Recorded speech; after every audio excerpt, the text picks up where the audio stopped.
जय माता दी। राधे राधे। आइए सुनते हैं संतान सप्तमी व्रत कथा। पूजन विधि। यह व्रत संतान प्राप्ति एवं उनकी रक्षा के उद्देश्य से किया जाता है। ऐसा माना जाता है कि संतान सप्तमी के व्रत के प्रभाव से संतान के समस्त दुख परेशानियों का निवारण होता है। संतान सप्तमी का व्रत माताएं अपनी संतानों की लंबी आयु के लिए रखती हैं। इस व्रत के दिन किसकी पूजा और किस तरह से की जाती है, इसकी जानकारी हम आपको बता रहे हैं। यह व्रत हिंदी पंचांग के अनुसार भादो मास शुक्ल पक्ष की सप्तमी के दिन मनाई जाती है। इसे ललिता सप्तमी भी कहा जाता है। हर वर्ष संतान सप्तमी मनाने की तिथि अलग अलग दिन होती है। इस वर्ष संतान सप्तमी का त्यौहार 22 सितंबर को मनाया जा रहा है। इस साल संतान सप्तमी व्रत पूजा के मुहूर्त का समय इस प्रकार है। संतान सप्तमी भाद्रपद शुक्ल पक्ष की सप्तमी तिथि को 22 सितंबर 7:35 से सुबह 9:10 के बीच पूजा का समय है। दोपहर में 1:55 से शाम 5:05 तक संतान सप्तमी शुभ मुहूर्त एवं तिथि। सप्तमी तिथि 21 सितंबर 2023 को दोपहर 2:14 पर शुरू होगी और अगले दिन 22 सितंबर 2023 को दोपहर 1:35 पर समाप्त होगी। पूजा का शुभ मुहूर्त सुबह 7:35 से सुबह 9:10 के बीच होगा। इसके अलावा दोपहर में 1:55 से शाम 5:05 तक संतान सप्तमी की पूजा की जा सकती है। यह व्रत स्त्रियां पुत्र प्राप्ति की इच्छा हेतु करती है। यह व्रत संतान के समस्त दुख परेशानी के निवारण के उद्देश्य से किया जाता है। संतान की सुरक्षा का भाव लिए स्त्रियां इस व्रत को पूरी विधि विधान के साथ करती है। यह व्रत पुरुष अर्थात माता पिता दोनों मिलकर संतान के सुख के लिए रखते हैं। संतान सप्तमी की व्रत विधि। भाद्रपद शुक्ल पक्ष की सप्तमी के दिन प्रातः जल्दी उठकर स्नान कर माता पिता संतान प्राप्ति के लिए अथवा उनके उज्जवल भविष्य के लिए इस व्रत का प्रारंभ करते हैं। यह व्रत पूजा दोपहर तक पूरी कर ली जाए तो अच्छा माना जाता है। प्रातः स्नान कर स्वच्छ कपड़े पहनकर विष्णु जी शिव पार्वती की पूजा की जाती है। दोपहर के वक्त चौक बनाकर उस पर भगवान शिव पार्वती की प्रतिमा रखी जाती है। इनकी पूजा कर उन्हें चढ़ाया गया प्रसाद ही ग्रहण किया जाता है और पूरे दिन व्रत रखा जाता है। शिव पार्वती की प्रतिमा को स्नान कराकर चंदन का लेप लगाया जाता है। अक्षत श्रीफल नारियल सुपारी अर्पण की जाती है। दीप प्रज्वलित कर भोग लगाया जाता है।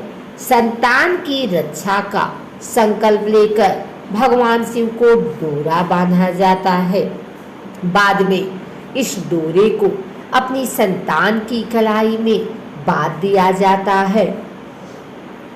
इस दिन भोग में खीर पूरी का प्रसाद चढ़ाया जाता है।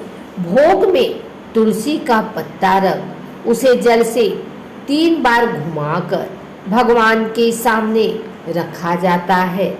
परिवारजनों के साथ मिलकर आरती की जाती है।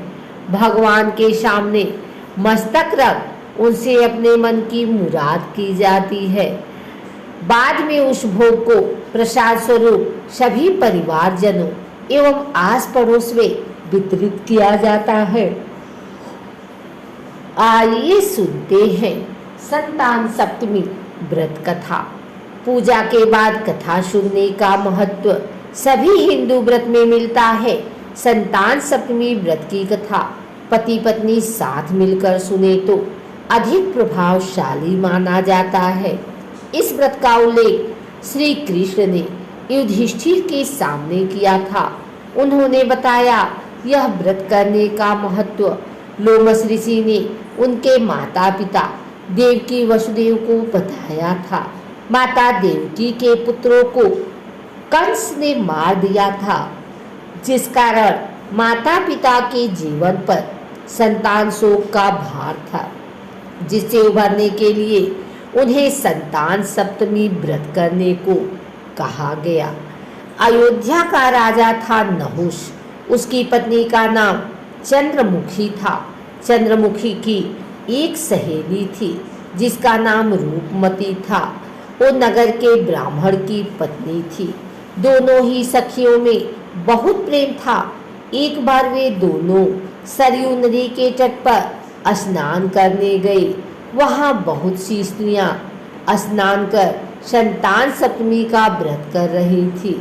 उसकी कथा सुनकर इन दोनों सखियों ने भी पुत्र प्राप्ति के लिए इस व्रत को करने का निश्चय किया, लेकिन घर आकर वे दोनों भूल गए।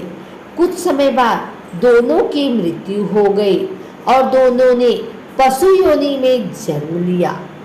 कई जन्मों के बाद दोनों ने मनुष्य योनि में जन्म लिया।